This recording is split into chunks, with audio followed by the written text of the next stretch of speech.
आज हम लोग पढ़ेंगे इलेक्ट्रिक फ्लक्स के बारे में। इलेक्ट्रिक फ्लक्स जो है बहुत ही इंपॉर्टेंट टॉपिक है, जो हमारा जो बच्चे नीट की प्रिपरेशन कर रहे हैं या जेई की प्रिपरेशन कर रहे हैं, तो वो जो हम प्रिपरेशन करते हैं उसमें वो सारे ही टॉपिक होते हैं जो हम लोग इंटरमीडिएट क्लासेस में पढ़ते हैं। बस बात इसकी होती है कि उसकी हम डेप्थ में कितना जा पाते हैं। अगर उसको हम अच्छे समझेंगे, उसके कॉन्सेप्ट को समझेंगे, तो हमारा बेसिक क्लियर होगा, और जब बेसिक क्लियर होगा तो हम कोई भी कॉन्सेप्ट उससे रिलेटेड होगा उसको अच्छे से सॉल्व कर पाएंगे। तो वही हमारा है इलेक्ट्रिक फ्लक्स। बेसिकली जो फ्लक्स होता है ये हमारा लैटिन वर्ड से लिया गया है। फ्लक्स का मतलब होता है, फ्लक्स मीन्स टू फ्लो।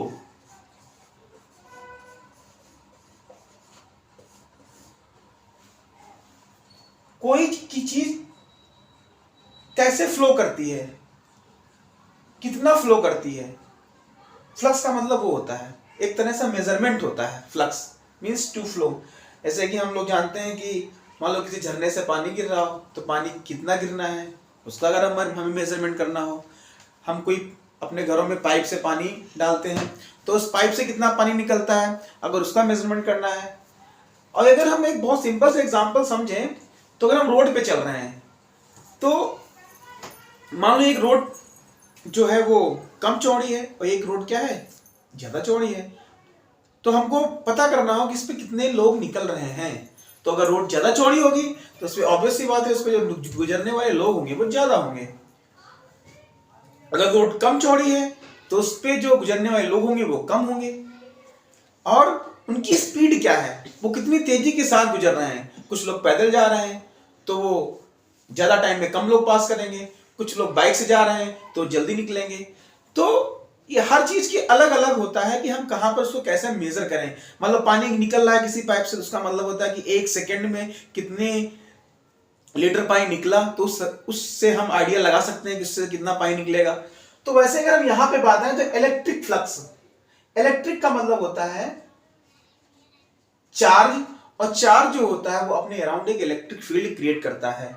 तो किसी रीजन में अगर इलेक्ट्रिक फील्ड क्रिएट होगा और वहां पर हमें यह पता करना हो कि इस रीजन से कितना इलेक्ट्रिक फील्ड गुजर रहा है, तो उसको हम लोग बोल देंगे इलेक्ट्रिक फ्लक्स। ठीक है, तो इसको हम समझते हैं कि मान लो ये हमारा एक इलेक्ट्रिक फील्ड है। हम सभी लोग जानते हैं कि अगर कोई चार्ज होगा तो चार्ज अपने अराउंड एक इफेक्ट क्रिएट करता है और उस इफेक्ट को हम लोग बोलते हैं इलेक्ट्रिक फील्ड। और ये जो इलेक्ट्रिक फील्ड हमारा यूनिफॉर्म इलेक्ट्रिक फील्ड है। यूनिफॉर्म इलेक्ट्रिक फील्ड का मतलब होता है यहाँ पर जो इलेक्ट्रिक फील्ड है वो हमारा वेरी नहीं कर रहा है, वो टाइम के रिस्पेक्टिव में चेंज नहीं हो रहा है। तो ये हमारी लाइन्स हैं जो इलेक्ट्रिक फील्ड को रिप्रेजेंट करती हैं। जो इमेजिनरी लाइन्स होती है, ये भी हम लोगों को पता है कि electric field are only imaginary lines. अब इस रीजन में हमने एक एरिया रख दिया, एक रिंग बना दिया है।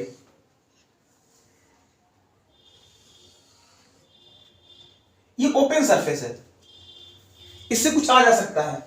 अब इस रीजन में हमने रखा तो हमने देखा कि इस रीजन से कुछ इलेक्ट्रिक फील्ड लाइंस जो है वो पास कर रही हैं।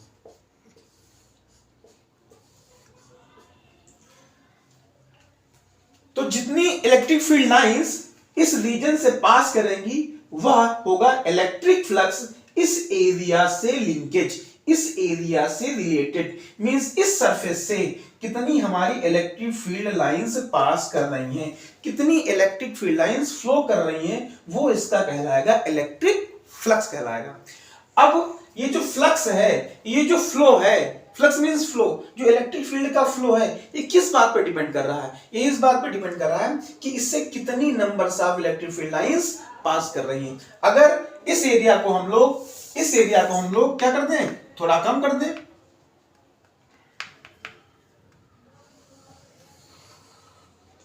अब देख रहे हैं हम यहां से केवल दो ही इलेक्ट्रिक फील्ड लाइंस पास कर रही हैं, तो यहां से फ्लक्स क्या हो गया, कम हो गया। मतलब इलेक्ट्रिक फील्ड का जो फ्लो है वो क्या है, कम है, क्योंकि यहाँ पे एरिया क्या हो गया, कम हो गया।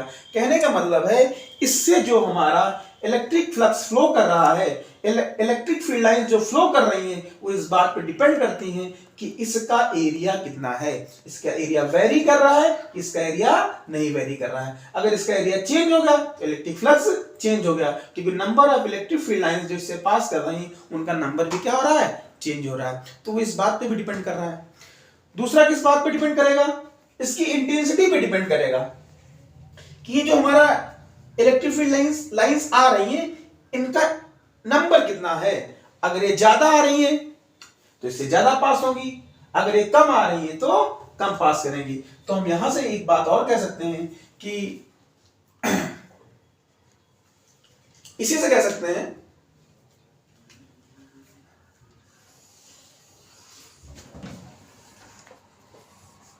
मास्टर जी,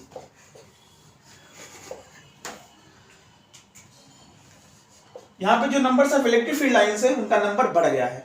मीन टू से इनकी जो intensity of electric field lines है वो भी बढ़ गई है।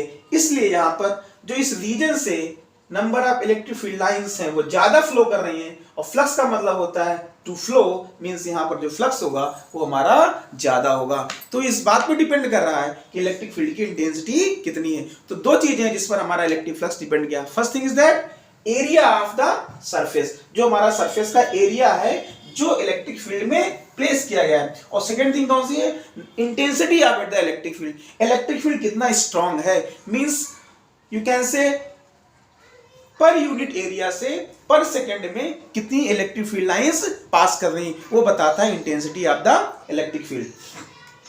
सेकंड थिंग क्या है, एक चीज और है, अगर इस एरिया को हम लोग रोटेट कर दें, क्या करते हैं, रोटेट कर रहे हैं।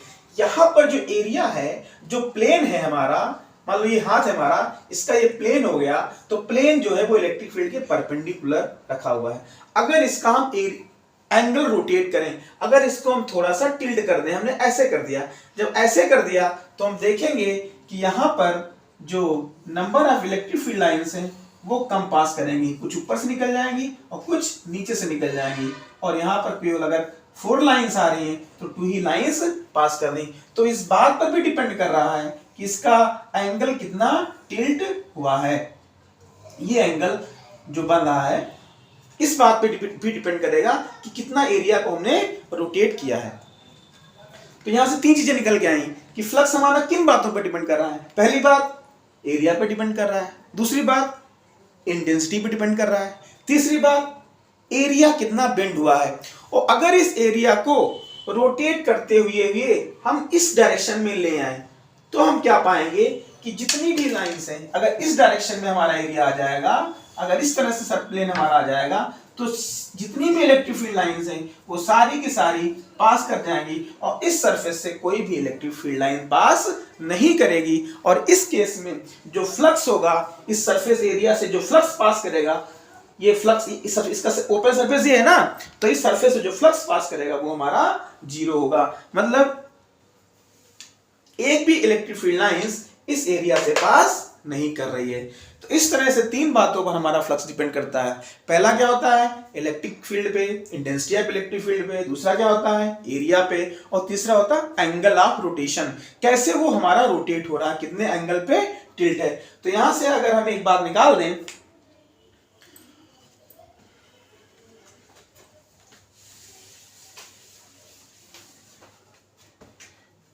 फाई, फ्लक्स को हम लोग फाई से डिनोट करते हैं।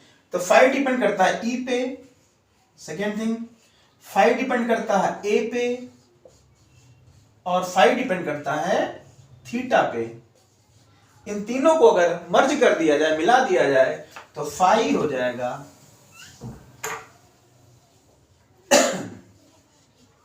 ई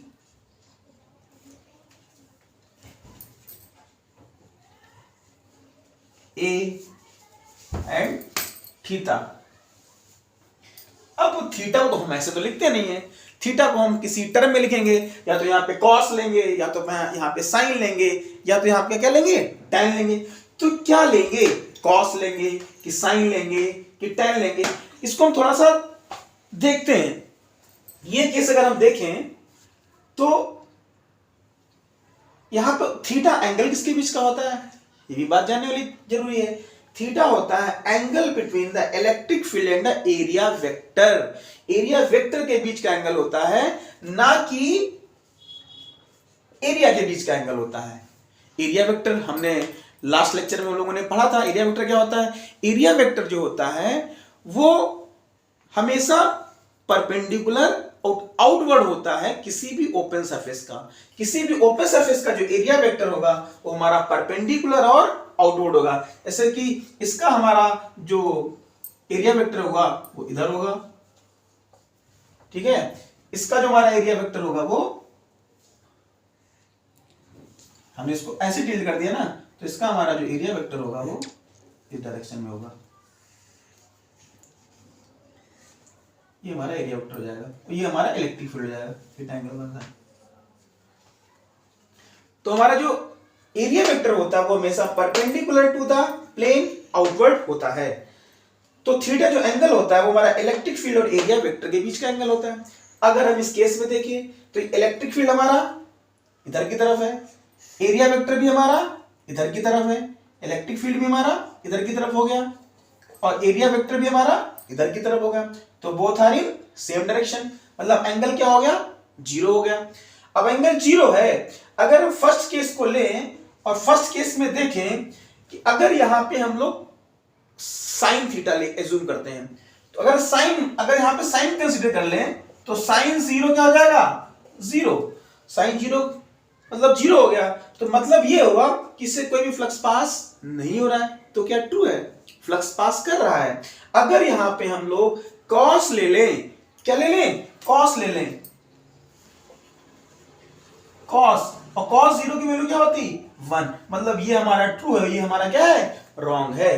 कॉस जीरो की वैल्यू लेने पर 1 आएगा और 1 मैक्सिमम वैल्यू होती है। तो इस केस में हमको दिख भी रहा है कि जो फ्लक्स होगा वो क्या होगा, मैक्सिमम फ्लक्स पास करेगा।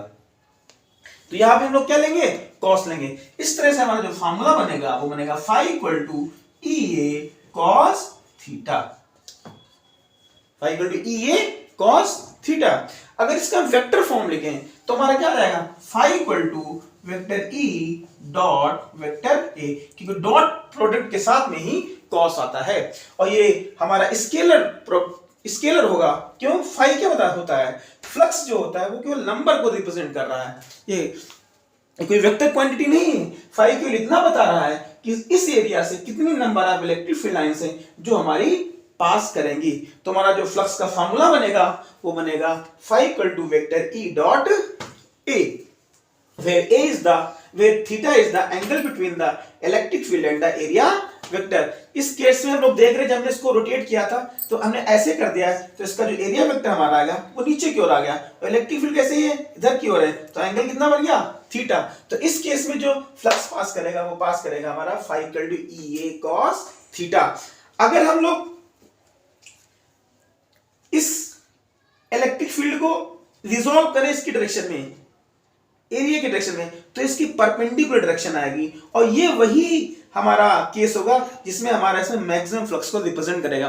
मतलब परपेंडिकुलर जो होता है, अगर हम इलेक्ट्रिक फील्ड को एरिया वेक्टर की डायरेक्शन में रिजॉल्व करें तो हम पाएंगे कि उस केस में हमारा जो फ्लक्स होता है वो मैक्सिमम फ्लक्स पास करता है, ठीक है। तो इस तरह से हमारा फॉर्मूला बनेगा phi equal to EA cos theta. Phi जो है वो फ्लक्स को रिप्रेजेंट कर रहा है, E इलेक्ट्रिक फील्ड को रिप्रेजेंट कर रहा है और A हमारा एरिया वेक्टर को रिप्रेजेंट कर रहा है। जो इसकी अगर हम यूनिट की बात करें तो E को हम लोग, इलेक्ट्रिक फील्ड की यूनिट क्या होता है सब लोग जानते हैं, इलेक्ट्रिक फील्ड का यूनिट हमारा होता है न्यूटन पर कूलम। इलेक्ट्रिक फील्ड का यूनिट क्या होता है, न्यूटन पर कूलम इलेक्ट्रिक फील्ड का यूनिट होता है। एरिया का यूनिट क्या होता है, मीटर स्क्वायर होता है।